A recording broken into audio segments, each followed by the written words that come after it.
What's up, Debbie Dose peoples? I'm taking a break from playoff football to squeeze in another draft profile here. And I got to say, this one stings for me. I have always been a big proponent of this player.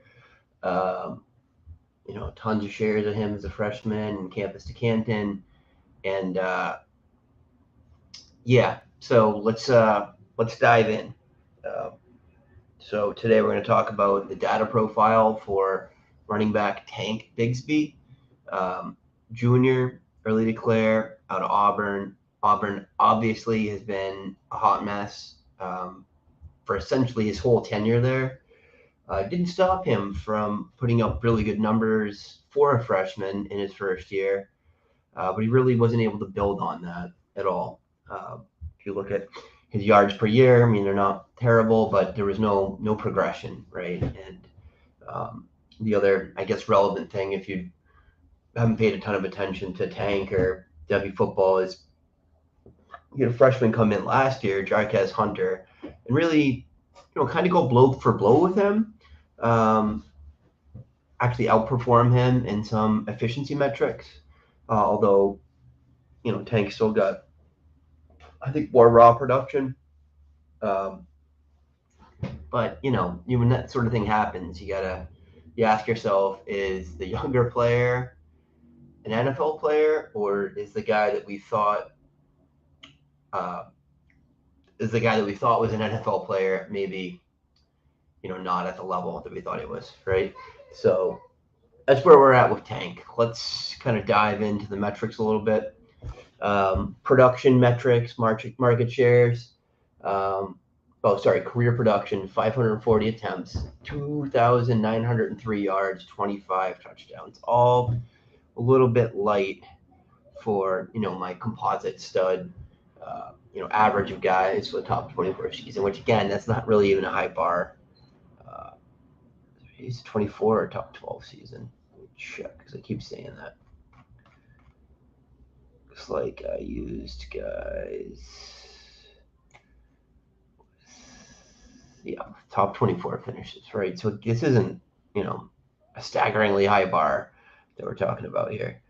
Um, 62 receptions, 448 yards, zero tutties.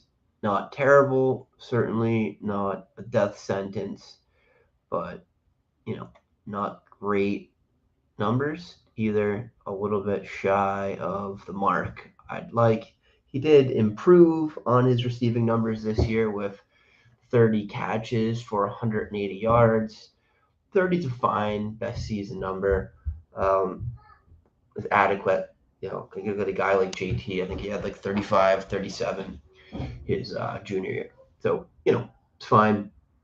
Production market share, dominator, certainly not a hang your hat on a data point, but I think useful to look at in context.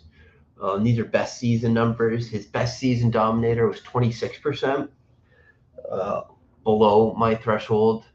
Uh, 52% rush yards market share, best season, which that is actually a decent number. Yeah, that's good. That's a positive data point. And then a 19% receiving market share in his best year, also a good data point. Um, just double check that. Yeah, what year did he have that in? I'll have to look that up. Uh, that's actually a good number. Those are, the dominators, a little weak. Um, those numbers kind of are tough for me to make sense together because you'd think if he had the 52% and the 19% the same year, he would add a better than 26% dominator. They must not have been in the same year. I think that's what happened. I think the 52% is from one of his earlier years. His efficiency numbers, again, none of these are a death sentence, but they're not great data points either.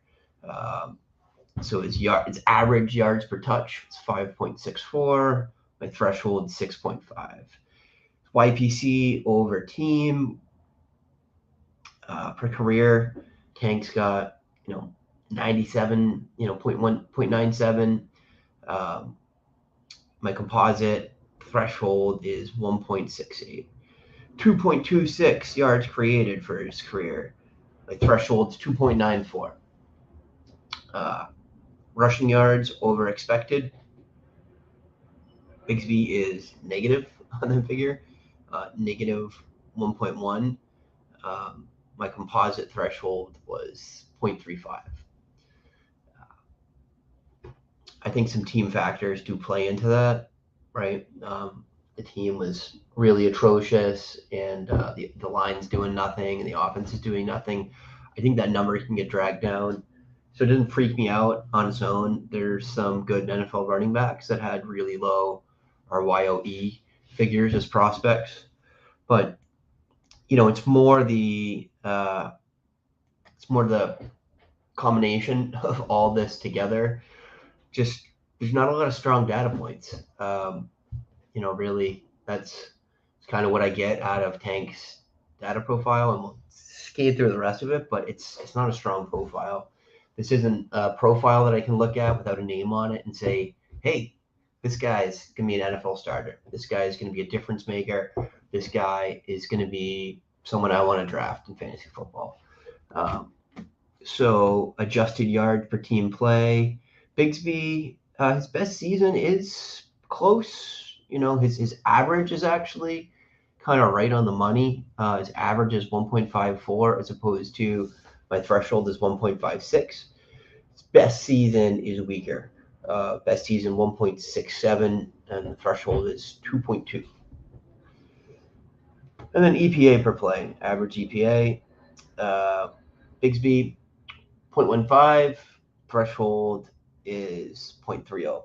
So, again, all those data points are, they're not terrible. Any one of them in isolation is easy to, overlook, but they all start to add up to be what's a little bit of a rough data profile for me. So his elusive figures are actually probably one of the best aspects in his profile. And let's look at those. So 60 missed forced tackles. That is right on the nose with my threshold. Threshold 62. I'm not splitting hairs here. It's a good figure, and actually it's one of the higher figures in the class. Few guys with substantially more than that in this class. And then, in the past 3 years, a whole bunch of guys have higher figures than that. But no, it's a good number. I don't want to take that away from him at all. 4.16 yak per attempt. That's, it's right there. That's an average number for an NFL player. It's right on the nose on the threshold. It's 4.17. So neither good nor bad there, or rather, that's a good data point. If you're hitting my threshold on any of these, that's good. It's positive. It's not, not to be sneezed at. And then 0.85 yards per out run. Before I fired this up, I spent some time really thinking about whether or not I care about yards per out run for running backs, and I think I only care if it's really good or really bad. And 0.85, it's not great, but it's not horrendous either. There's successful pass catching specialists in the NFL that had lower figures than that. Nyheim Hines, it came on, had a 0.7, something like that. So, it doesn't freak me out that he's got a lower figure. And you get guys like Reese, that have done great catching passes in the NFL that are right around 1, low ones. So I can't care that much about their figure. And then there's some other guys with really high figures that, haven't done anything. Even James Cook, pass catching specialist, we labeled him as a prospect, 1.02. So I don't care that much about that. It's the short version. And then breakaway rate, he's actually on the higher end of that. There's certainly guys that have 60+%, but Bigsby with 50% is a really solid figure there. And, when we do his film, you'll see, competent as a grinder, but that offense was so inefficient that it makes sense that he really had to rely on, breaking plays to put up any yards at all. So that's the wrap up on this. I'm going to go back to San Fran and the Eagles, which I'm kind of watching as I'm doing this. And if you have any questions about these data profiles, you want to know more, you want to know what my process is, what I'm interested in, why I'm interested in it, shoot me a DM, either on YouTube or on Twitter, wherever you like to find content. And I guess the summation of this is I have a data set I use that's, the past 4 years of running backs. And Bigsby is in the model ranking about 55th. There's guys lower than that have scored some points in the NFL. Khalil Herbert, 76th. For some reason, my model hates Tony Pollard. Hates Tony Pollard because just didn't hit the marks that I wanted in college. Just it wasn't really productive. So yeah, it's not that I'm out on a guy if his data profile isn't good. But it definitely puts him in a bucket that's a lot lower hit rate. Like probably a bucket where, yeah, I'm okay investing a late second or a third round pick, early third, but I'm not spending a first on a guy with this kind of profile right now unless he wrecks the combine or his film score comes out to be, really stupendous. And I don't think I'm going to have a terrible film score on him, but I don't think I'm going to have a crazy film score on him, crazy high film score on him either. So, all right, enjoy the football today, guys.